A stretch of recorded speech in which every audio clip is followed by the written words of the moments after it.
Acts 2 and verse 22. Men of Israel, this is Peter speaking, men of Israel, hear these words. Jesus of Nazareth, a man attested by God to you by miracles, wonders, and signs which God did through him in your midst, as you yourselves also know. Did Jesus perform the power and the acts of God? He most certainly did. Is the Antichrist going to perform works that appear to be the works of God? Absolutely, because he claims to be what? God. But these aren't the only passages that describe blasphemy. You remember that little horn of Daniel chapter 7. We read verse 25. And one of the characteristics of the little horn is that this horn speaks pompous words against the Most High. Daniel 7 verse 25, he speaks pompous words against the Most High. The question is, what are those pompous words that this little horn speaks? Revelation 13 verse 5 defines what those words are. It says in Revelation 13 verse 5 that the beast that comes from the sea was given a mouth that speaks great things and what? Great things and blasphemies. So what does the little horn speak? He speaks blasphemies. What does the beast speak? Blasphemies.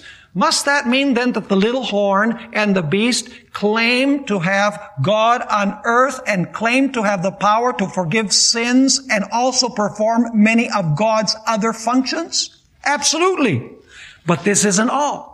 In Daniel chapter 8, we have something very, very interesting. And by the way, before we go to Daniel 8, let me just mention that in Daniel 7, this little horn also thinks that he can perform the works of God. Because it says that the little horn not only speaks blasphemies against God, but he actually thinks that he has power to change God's times and God's what? And God's holy law. In other words, he's not only claiming to be God, he's claiming to exercise the functions and the power of God. Then, of course, we have Daniel chapter 8. Daniel chapter 8 speaks also about a little horn. This little horn represents the same as the little horn of Daniel chapter 7. But the interesting thing is that in Daniel chapter 8, this little horn is not mentioned as speaking blasphemies against God. You know what the little horn does in Daniel chapter 8? This is extremely interesting. What the little horn does is he tries to supplant the prince of the host. Do you know who the prince of the host is? The prince of the host is Jesus Christ. You can read, for example, Joshua chapter 5 and verses 13 through 15, where the same expression, prince of the host, is used. And you're going to find that the prince of the host is none other than Jesus Christ. And so in Daniel chapter 8, we're told that the little horn was going to try and take away the functions of Jesus defined as the daily. Do you know what the daily is? I wish I had time to give a whole lecture on the daily. The daily has to do with the functions that the priest performed in the court and in the holy place.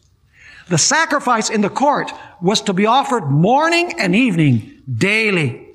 The lamps in the holy place were to burn daily. The bread was to be there daily. And the incense, which represents the prayers of the saints, was to go up daily or continually. In other words, the little horn was going to take away from Jesus these functions, and he was going to appropriate these functions to himself. He was going to think that he could occupy the place of Jesus Christ.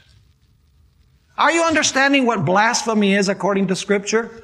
There's an abundant amount of testimony in the Bible of what constitutes blasphemy.